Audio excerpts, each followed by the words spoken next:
Bienvenue sur la page du TGV DE l'Info, ici vous avez la vraie information minute après minute.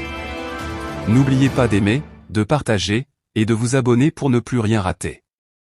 Breaking, comment Paul Biya a imposé le retour d'André Onana en sélection.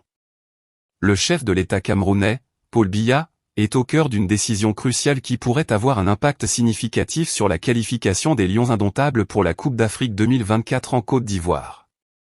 Cette décision concerne le retour d'André Onana en sélection nationale, une situation qui a suscité de vives discussions et des controverses au sein du monde du football camerounais. Rémi Ngono, un journaliste camerounais travaillant pour Radio France Internationale, RFI, a joué un rôle central dans la révélation de cette décision. Il avait annoncé en exclusivité que le gardien de but André Onana n'avait eu aucun contact physique ou téléphonique avec le sélectionneur Rigobert Song ni avec le président de la Fédération camerounaise de football, Samuel Eto'o, et qu'il ne participerait pas au match contre le Burundi.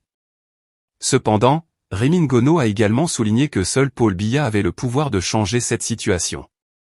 En effet, la présidence de la République a pris l'initiative de saisir le ministre des Sports, Mouel Kombi, afin d'imposer le retour d'André Onana en sélection.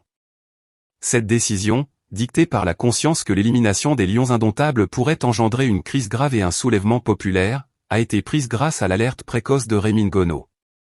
Cette intervention du président Paul Biya revêt une importance capitale, démontrant sa préoccupation pour l'unité et la stabilité du pays dans le contexte du football national.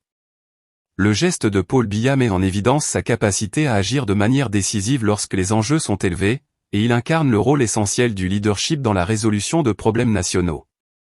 Dans un communiqué publié le lundi 4 septembre 2023, André Onana a exprimé sa gratitude envers le gouvernement camerounais tout en accusant, sans les nommer explicitement, le président Samuel Eto'o et Rigobert Song d'abus de pouvoir et de mensonges. Face à ces défis, Onana a choisi de rester fidèle à son idéal en représentant fièrement un pays qui mérite l'engagement sincère de ses citoyens. Il a également appelé à l'unité et à l'harmonie pour le bien commun du Cameroun. En conclusion, l'intervention de Paul Biya dans le retour d'André Onana en sélection nationale souligne l'importance du leadership politique dans le monde du sport et de la diplomatie sportive. Cette décision pourrait avoir un impact positif sur les performances des Lions indomptables et renforcer l'unité nationale autour de l'équipe nationale de football camerounaise. Restez connectés sur la page Le TGV de l'Info pour ne plus rien manquer car l'information, la vraie et la bonne c'est ici minute après minute.